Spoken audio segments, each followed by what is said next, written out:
Et salut tout le monde, j'espère que vous allez bien. On commence cette vidéo tout d'abord en vous précisant que je sais pas si vous avez vu, mais mercredi j'ai sorti un shorts. Et visiblement, vous êtes beaucoup à ne pas avoir reçu la notification. Je comprends pas trop pourquoi. J'ai voulu tenter un nouveau format, donc n'hésitez pas à aller la voir, du coup, à aller chercher dans vidéo. C'est un short sur Fire Punch, le coffret qui est sorti, le coffret Prestige. Voilà, c'était ma petite pub personnelle pour moi. Et du coup, comme d'habitude, le petit vlog et les carnets de l'apothicaire, le coffret des 3 premiers tomes qui est sorti. Et on va voir qu'il va y avoir aussi beaucoup de sorties encore cette semaine. Donc par exemple le tome 4 de Pour le pire qui continue. Et ouais, il y a beaucoup de sorties cette semaine. Ça va être surtout centralisé sur les 2 premières semaines de décembre. Parce que après c'est les fêtes de Noël et que globalement il y a plus grand monde qui achète sur cette période là. Donc là, auteur Radiant. Ah oui non, c'est lui qui donne son avis. Donc l'auteur de Radiant qui donne son avis sur ce manga qui du coup par supposition doit être français.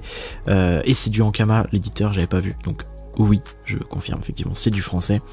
Mais bon, là au moins on en est sûr, comme ça à 100%. Donc pour l'instant que des petites choses qu'on a déjà vues. Alors ce manga-là, il est en rupture un peu partout apparemment. Donc n'hésitez pas, hein, c'est Tato. L'éditeur il est en rupture et tout. Donc si c'est un truc qui vous intéresse, faut pas hésiter, hein, faut y aller. Chez Vega, c'est un one-shot. Alors de quoi ça parle ?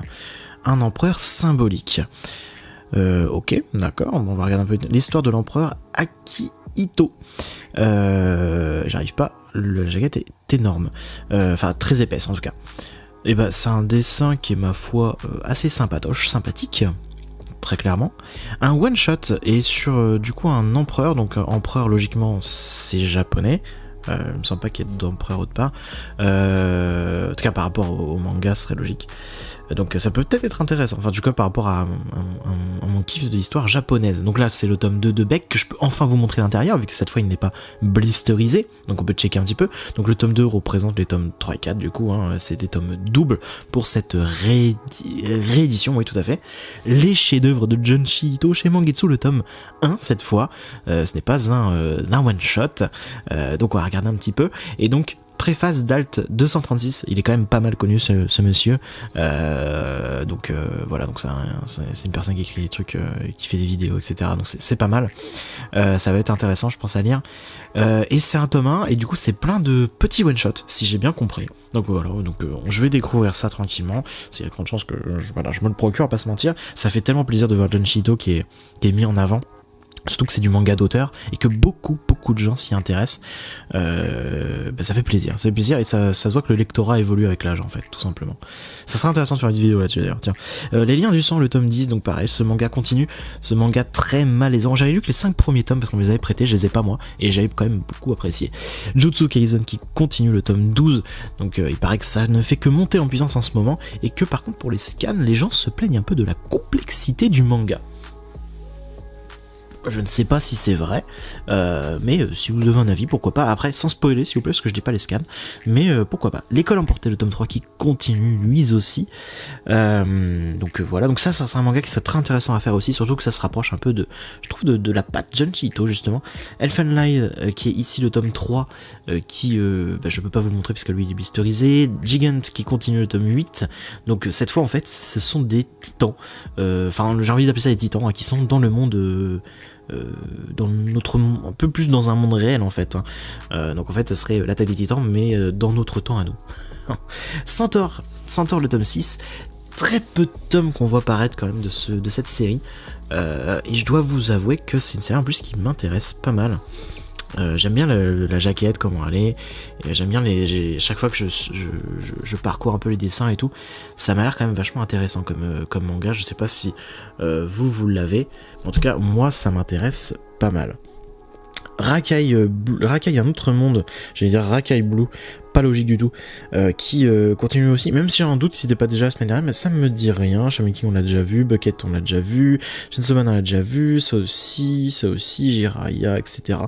Des one shot Dragon Ball Quintessentiel, Grand Blue, Blue Exorcist, Alice in Wonderland, Hiruma, Isabelle Bird, lui par contre, le tome 8, donc ça c'est un manga qui continue, et ça c'est pareil. Alors je dis ça pour beaucoup de mangas, hein, c'est vrai, c'est mon gros problème, c'est d'être attiré par énormément de genres et d'apprécier un peu tout. C'est que celui aussi, il m'intéresse. Et là, il y a déjà 8 tomes à rattraper. Donc ça va être délicat. Angel of Death, pareil, j'ai l'impression que c'était hier qu'on avait vu un manga paraître là-dessus. J'ai un gros doute. Dans le doute, on va le refeuilleter. Tome 5 quand même. Tome 5, donc je ne sais pas trop. Sorcière de la fin du monde on l'a déjà vu, Lien du destin on l'a déjà vu, Magus Bride aussi, JK, tous les Mayans on les a déjà vus en fait, hein. Donc les Grands Blues etc. on les a déjà vus la semaine passée. Love is War aussi, Demon Slayer, Dr. Stone le tome 18, donc pareil le manga continue. D'ailleurs ils ont mis la jaquette du tome 10-9 je crois en ligne il n'y a pas longtemps Glénat. Donc voilà, donc le manga continue. Faudrait que je me j'ai pas lu le tome 18 d'ailleurs, le tome 17 pardon.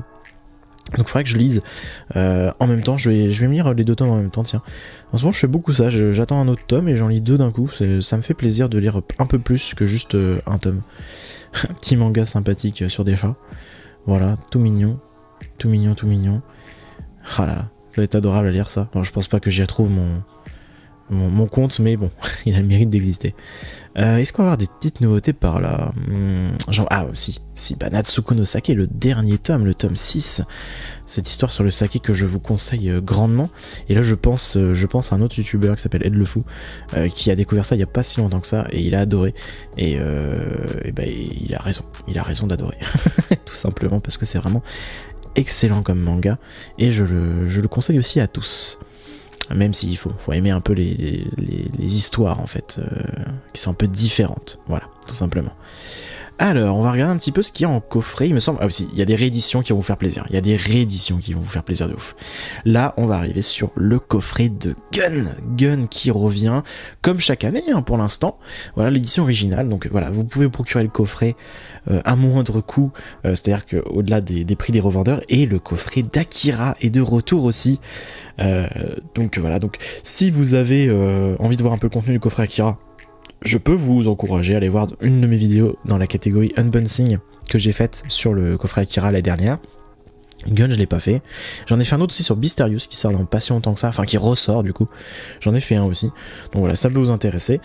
C'est disponible sur la chaîne, voilà tout simplement. Donc voilà, je refais ma petite promo, mais en même temps, pour une fois, elle est vraiment pertinente. Et donc bah écoutez, on se fait notre petit tour final pour voir un petit peu ce que j'ai pu louper ou non, parce qu'il y a quand même pas mal de sorties. J'ai pas l'impression d'avoir loupé grand chose, mais on ne sait jamais. De toute façon, on va s'arrêter là tranquillement. Donc n'hésitez pas à partager, liker, laisser un petit commentaire, vos achats, etc. Et puis bah abonnez-vous. Allez, à bientôt, salut.